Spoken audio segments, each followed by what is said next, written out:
नाज़रीन, गजा से एक बार फिर इसराइल पर रॉकेट्स फायर हुए हैं और दूसरी तरफ नई रिपोर्ट के मुताबिक हजारों फाइटर्स इस वक्त हमास के पास मौजूद हैं और पहले से भी तादाद के अंदर इजाफा हुआ है। और साथ खबर यह सामने आ रही है कि ट्रंप की जानिब से नेतन्याहू को कुछ टाइम फ्रेम दिया गया है कि जल्द अज जल्द इस वॉर को जब वाइंड अप किया जाए। और इसके साथ साथ स्पेन, बाकी मालिक से एक बड़ी रेजिस्टेंस सामने आ रही है इसराइल के खिलाफ। और स्पेन ने एक वहां पर बहुत बड़ा यूरोप का सबसे बड़ा इवेंट हो रहा है, उसमें इसराइल की बेदखली का मुतालबा भी कर दिया है। और इसी दरमियान ईरान और अमेरिका की टॉक शुरू हो गई हैं। ईरान अमेरिका की टॉक्स इस वक्त ओमान के अंदर शुरू हो चुकी हैं। बड़ा ही ये क्रूशल टाइम है, अगले घंटे बड़े इंपॉर्टेंट हैं कि वहां पर क्या चीजें डिस्कस होती हैं। और ईरान की जानिब से कुछ बड़ी इंटरेस्टिंग चीजें भी सामने आ रही हैं। ईरान ने स्टीव विटकॉफ को तेहरान की यानी ईरान के दौरे की दावत दे दी है। ईरान ने स्टीव विटकॉफ को ईरान दौरे की दावत दे दी है। वो स्टीव विटकॉफ जो मॉस्को से होकर आ रहे हैं और मॉस्को में ईरान के हवाले से टॉक्स हुई हैं, तो उसके बाद ईरान ने यह कहा है कि स्टीव विटकॉफ जो है वो तेहरान भी तशरीफ ला सकते हैं। अगर अमेरिका के साथ हमारी ओमान में कोई बात चलती है तो फिर आगे तेहरान में भी तशरीफ ले आए। और इसके साथ ईरान ने यह प्रपोज कर दिया है कि मिडल ईस्ट में यह न्यूक्लियर फ्री जोन इसको बना दिया जाए। यहां पर कोई भी न्यूक्लियर नहीं होगा, हम भी न्यूक्लियर नहीं होंगे, लेकिन मिडल ईस्ट में एक और ताकत भी है जिसके पास न्यूक्लियर है, उसको भी फ्री ऑफ न्यूक्लियर किया जाए। और इस प्रपोजल के अंदर ना सिर्फ ईरान बल्कि बाकी जो मिडिल ईस्ट के मालिक हैं उनकी मुशावरत भी शामिल है। इसमें टर्की, इसमें रशिया, वो भी शामिल हैं। इजराइल जो है वो उसको भी न्यूक्लियर फ्री किया जाए और पूरा मिडिल ईस्ट इसको न्यूक्लियर फ्री जोन बना दिया जाए। हमें कोई इतराज नहीं है। अगर हमने न्यूक्लियर नहीं बनना तो फिर यहां पर कोई भी नहीं होगा। तो क्या टॉक्स चल रही हैं, इसके क्या चांसेस हैं? और इजराइल यहां पर डेफिनेटली अपना खेल रहा है, क्योंकि इजराइल तो ये चाहता ही नहीं है कि ईरान के साथ टेबल पर बैठा भी जाए।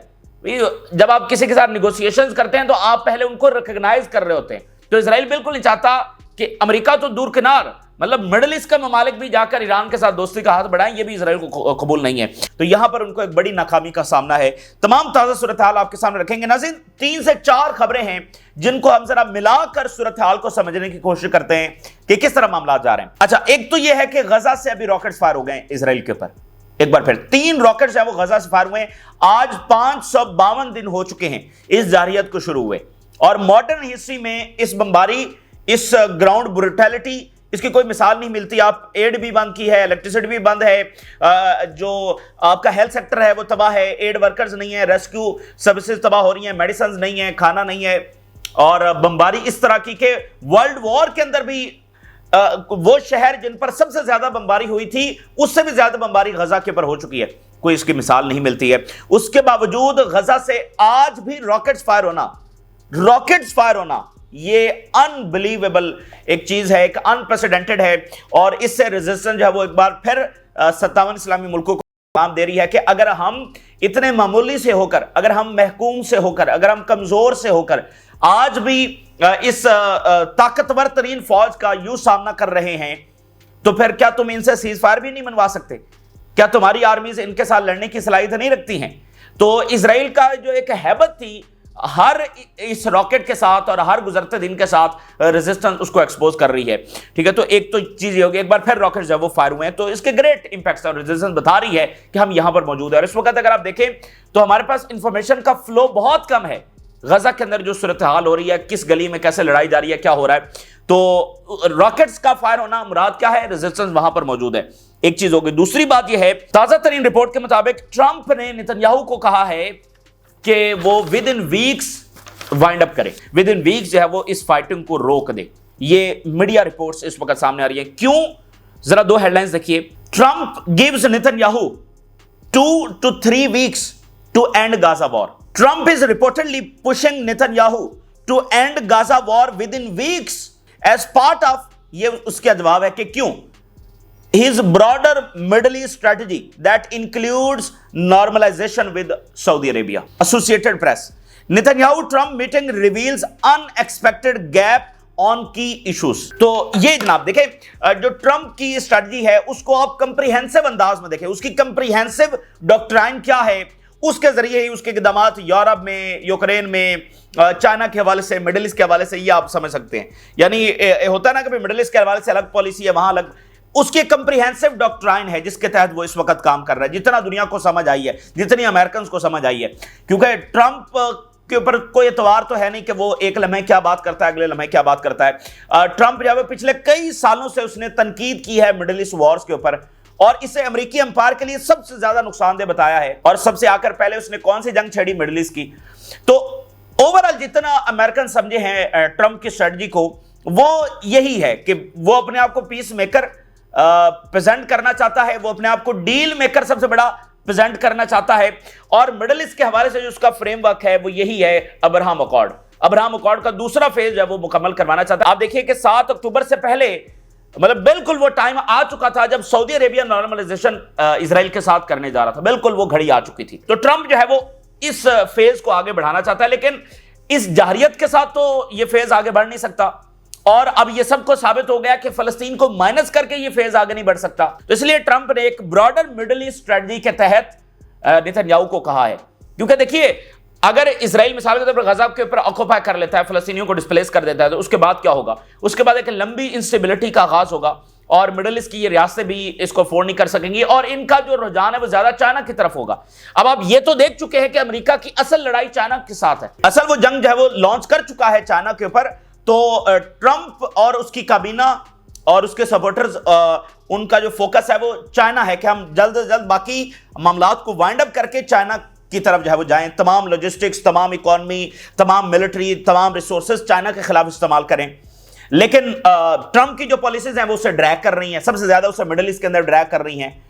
तो इसलिए अब वो इसको वाइंड अप करना चाहता है as per the media reports. दूसरी चीज ये हो गई। तीसरी बात ये हो गई कि अभी टाइम्स ऑफ इजराइल ने ये रिपोर्ट किया है कि इजराइल जो है वो परमानेंट सीज फायर के ऊपर राजी हो गया है, परमानेंट सीज फायर टॉक्स करने के लिए राजी हो गया है। जरा हम टाइम्स ऑफ इजराइल की खबर आपके सामने रख रहे हैं। Israel submits software hostage deal offer as Hamas delegation heads to Cairo. आज ओमान में टॉक्स हो रही हैं। अब जरा तवातुर देखिए, इस्तांबुल में रशिया और अमेरिका की टॉक्स हुई, उसके बाद कल जो है वो मॉस्को के अंदर अमेरिका और फिर रशिया की टॉक्स हुई, जिसमें असल में ये ईरान के हवाले से टॉक्स थी, और उसके बाद डेफिनेटली यूक्रेन। आज ओमान के अंदर टॉक्स हो रही हैं और आज ही कायरो के अंदर हमास का डेलीगेशन पहुंच रहा है। And agreed to withdraw from the recently captured areas, hold talks on permanent ceasefire, Times of Israel report कर रहा है। और इसके अलावा बाकी मीडिया देखिए, Israel has agreed to withdraw from recently occupied territories and hold talks on a permanent ceasefire. तो ये एक चीज हो गई। हमारे लिए ये सिर्फ फिलहाल मीडिया रिपोर्ट्स की हद तक है, जब तक ये एक रियलिटी नहीं बन जाती या नेतन्याहू के होते हुए परमानेंट सीज फायर की बात होना, ये फिलहाल हजम नहीं होता कि नेतन्याहू परमानेंट सीज फायर की तरफ जाएगा, फिर नेतन्याहू को हटाना पड़ेगा या फिर एक्सट्रीम प्रेशर अमेरिका से आएगा तो ही बात बनेगी। और जो इजराइल की स्ट्रेटजी गजा में रही है, एड बंद करके, हेल्थ सेक्टर को तबाह करके, उसे अनलिवेबल बना के, उसके पीछे बुनियादी डॉक्ट्राइन यही है कि यहां पर हमेशा के लिए फलस्तीनियों को मतलब यहां पर रहने ना दिया जाए, अनलिवेबल गजा को बना दिया जाए। तो वो इतना कुछ करके अब दोबारा गजा को रिकंस्ट्रक्ट होने देंगे, ये बात फिलहाल समझ में नहीं आती। तो ये मीडिया रिपोर्ट्स हैं। तीसरी बात यह है कि अंदरूनी और बैरूनी इस प्रेशर, अंदरूनी भी तो आप देखें पायलट्स और प्रोफेसर्स और कौन कौन निकले हुए हैं, और फिर ऊपर से यह खबर आ गई कि 2 से 3 वीक्स दिए नेतन्याहू को। तो अंदरूनी बैरूनी प्रेशर के बाद जो है वो नेतन्याहू इधर उधर हाथ पांव मार रहा है, बदमस्त हाथी की तरह, एक जालिम तरीन शख्स की तरह ब्रुटैलिटी उसने बढ़ा दी है। अभी खबर ये सामने आ रही है कि जो मुराग एक्सेस है, जो रफा और खान यूनस को अलग करता है, वो मुराग एक्सेस, जिस तरह फिलाडेल्फिया है ना, उसी तरह ये मुराग एक्सेस है रफा की दूसरी तरफ, इसको ऑक्युपाई मुकम्मल कर लिया है, ठीक है ना। यानी एक बॉर्डर से लेकर मेडिटेरेनियन सी के बॉर्डर तक मुकम्मल इजरायली फौज ने उसको ऑक्युपाई कर लिया। अच्छा, अब नज़ीर ये सारी सूरत हाल आपके सामने वाज़ होगी। 2 ही रास्ते हैं कि या तो यहां से जंग आगे बढ़ेगी, जैसे ये कि वो कब्जा कर रहे हैं, अच्छा, या तो जंग आगे बढ़ेगी या फिर मीडिया रिपोर्ट्स के मुताबिक जो है वो जंग रुकेगी। अगर मीडिया रिपोर्ट्स के मुताबिक ये चीजें सच साबित हो जाती हैं और जंग रुक जाती है, तो आपके सामने फलस्तीन की कितनी बड़ी विक्ट्री हुई। रेजिस्टेंस अपनी जगह पर मौजूद है, इजराइल की जो मिलिट्री डोमिनेंस है वो पूरी तरह से चैलेंज हो चुकी है और अल्टीमेटली फिर उसको वो डिमांड्स मानना पड़ेगी। तो यहां पर इजराइल की जो हेजेमनी है वो चैलेंज हुई और फलस्तीन को फतह हुई, ठीक है, अगर जंग अभी रुकती है 1-2 हफ्ते के अंदर। अच्छा, अगर ये जंग नहीं रुकती है और आगे बढ़ती है, तो फिर देखिए जो ताजा रिपोर्ट सामने आई है उसके मुताबिक रेजिस्टेंस के पास इस वक्त, हमास के पास 40,000 फाइटर्स तैयार हैं, 40,000 फाइटर्स इस वक्त रेजिस्टेंस के पास तैयार हैं। इससे पहले 7 अक्टूबर के वक्त जो रिपोर्ट आई थी उसके मुताबिक 25,000 फाइटर्स थे। जनवरी के अंदर जो रिपोर्ट आई थी उसमें 30,000 फाइटर्स थे। अभी जो जनवरी सीजफायर हुआ तो उसके बाद रिपोर्ट्स आना शुरू हुई, 30,000 फाइटर यानी 5,000 का मजीद इजाफा हुआ जंग के अंदर, और अब जो है 40,000 फाइटर्स बताए जा रहे हैं, यानी तादाद सबसे मैक्सिमम लेवल के ऊपर पहुंच चुकी है। 40,000 फाइटर जो इस वक्त हो चुके हैं। तो इसका मतलब यह है कि देखिए हमास के पास 40,000 फाइटर्स हैं, वो मैनी मंथ्स लड़ सकती है। वैसे तो ये फाइटर्स कई साल तक लड़ सकते हैं, लेकिन चूंकि यहां पर और भी तो वेरिएबल्स हैं, मिसाल के तौर पे एड है, मिसाल के तौर पे सप्लाई, ऑक्युपाइड एरिया है ना, तो कितनी देर उनको सप्लाई पहुंचती है, वो कितनी देर फाके बर्दाश्त कर सकते हैं, तो इसलिए सब कुछ उनके हाथ में नहीं है। लेकिन इसके बावजूद भी वो कई महीने तक लड़ सकते हैं, और हूतीज जो है वो कई साल तक लड़ सकते हैं, और हिजबुल्लाह वो कई साल तक लड़ सकती है। तो इसमें फिर वो ट्रंप की जो कंप्रिहेंसिव डॉक्ट्राइन है, क्या ट्रंप इसमें अफोर्ड कर सकता है? वोटर्स का बहुत ज्यादा प्रेशर जो है ट्रंप के ऊपर आना शुरू हो गया, और जो वो अपने आप को पीस मेकर और डील मेकर और सबसे बड़ा जो है वो काबिल, अब देखिए ना ट्रंप की बयानियां क्या है कि पिछले सारे निकम्मे थे, बाइडेन भी निकम्मा था, और वो जो है वो ओबामा भी निकम्मा था, उससे पिछले सदूर चले जाएं वो भी निकम्मे थे। सबसे जो अच्छा काबिल तरीन सदर आया है वो तो खुद ट्रंप है, और यही मेक अमेरिका ग्रेट अगेन करेगा, ठीक है ना। सबसे काबिल, सबसे वाइज, सबसे अच्छा डील मेकर, तो उसने कुछ अचीवमेंट तो दिखानी है ना। अभी तक ट्रंप ने किया क्या है? ना ही उसकी डोमेस्टिक पॉलिसीज, ना ही उसकी फॉरेन पॉलिसीज वो कोई रिजल्ट्स लेकर आई हैं अमेरिकन के लिए, बल्कि नुकसान ही पहुंचा रही हैं। तो उसने कुछ ना कुछ तो अपने जो वोटर्स हैं उनको प्रेजेंट करना है। तो ट्रंप एक लंबी जंग अफोर्ड नहीं कर सकता। तो दोनों सूरतें मैंने आपके सामने रख दी हैं कि अगर जंग रुक जाती है तो फतह, अगर जंग जारी रहती है तो भी इसमें इजराइल एक तो विक्टोरियस नहीं हो रहा, दूसरा ट्रंप इसको एक लंबी जंग के तौर पर जब अफोर्ड नहीं कर सकता। आगे जो ईरान की टॉक्स हो रही हैं उसको भी हम कनेक्ट करेंगे, क्योंकि ये सारी कंप्रीहेंसिव डील है ना, कंप्रीहेंसिव एग्रीमेंट है। रशिया यूक्रेन, रशिया ईरान, ठीक है, मिडिल ईस्ट, ये कंप्रीहेंसिव टॉक्स हैं जो हो रही हैं। अच्छा, इसके साथ आप देखिए कि कुछ और चीजें किस तरह से हो रही हैं। मिसाल के तौर पर स्पेन, अभी जिनके वज़ीर-ए-आज़म जो है वो चीन का गैर मामूली दौरा करके आए हैं और एक नए दौर का आगाज वहां पर हो रहा है। तो जो स्पेन है उन्होंने अभी मुतालबा किया है कि यूरोविजन, ये सबसे बड़ा आप कह लें कि इवेंट होता है यूरोप का, ये सॉन्ग कंटेस्ट इवेंट है यूरोप का, सबसे या आप कह लें कि सबसे बड़ा एक इवेंट होता है। उसमें स्पेन ने कहा है कि इजरायली जो पार्टिसिपेशन है उसको खत्म किया जाए। Spain broadcaster urges debate on Israeli Eurovision participation. Spain's public broadcaster has called for a debate over Israel's participation in this year's Eurovision Song Contest, citing concerns over the ongoing Israeli war on Gaza. तो इस तरह से मुख्तलिफ मालिक जो है वो अपना किरदार अदा कर रहे हैं। इसके अलावा आप अमेरिका में देखिए 27 US Jewish groups rally behind detained pro-Palestine Tufts students. खुद जो ज्यूइश तंजीमें हैं वो वहां पर निकली हुई हैं कि इससे तो आप हमारे लिए और ज्यादा इनसिक्योर माहौल पैदा कर रहे हैं इस वायलेंस के साथ जो आप कर रहे हैं, ठीक है। तो ज्यूइश तंजीमें खुद जंगबंदी के लिए अमेरिका में प्रोटेस्ट कर रही हैं। लेबनान में अभी इजरायली फौजियों के सीरियसली इंजर्ड होने की इत्तला सामने आ रही है, ठीक है। लेबनान में कोई ऑपरेशन के दौरान सीरियसली इजरायली फौजी जो इंजर्ड हुए।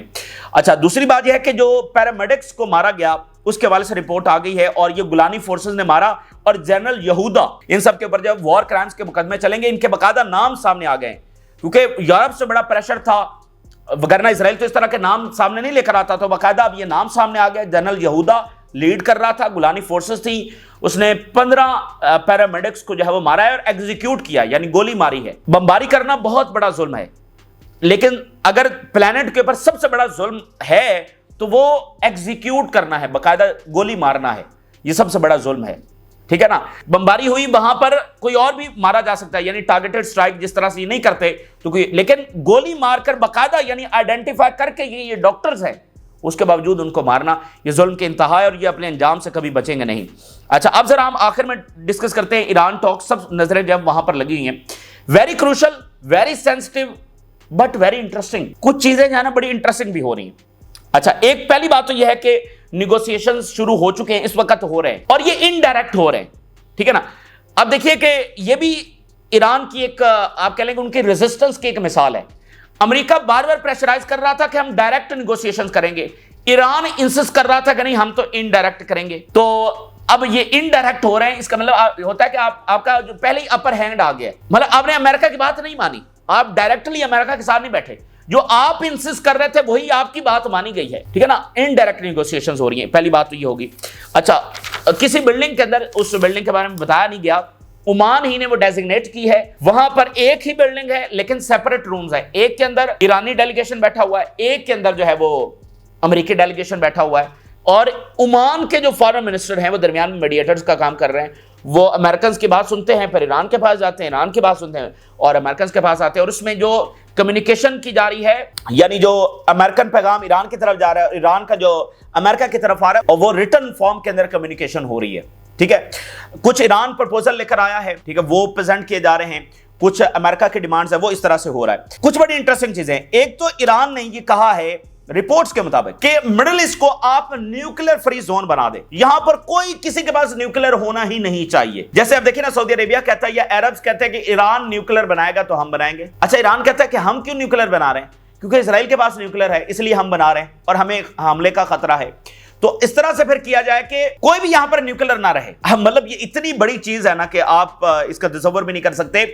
अब देखिए, जो कन्वेंशनल पावर है उसमें इजराइल हार चुका है, कन्वेंशनल पावर में इजराइल हार चुका है, और ईरान को जंगी तैयारे रशिया कमिट कर चुका है। तो मिसाइल पावर भी उनके पास आ गई, एयरफोर्स भी उनके पास आ गई। इजराइल को एडवांटेज किस चीज का है? न्यूक्लियर का है। तो ईरान न्यूक्लियर बना रहा है, तो ईरान कहता है अगर हम नहीं बना रहे तो फिर इजराइल का न्यूक्लियर भी खत्म करें, कन्वेंशनली फिर हम देखते रहेंगे।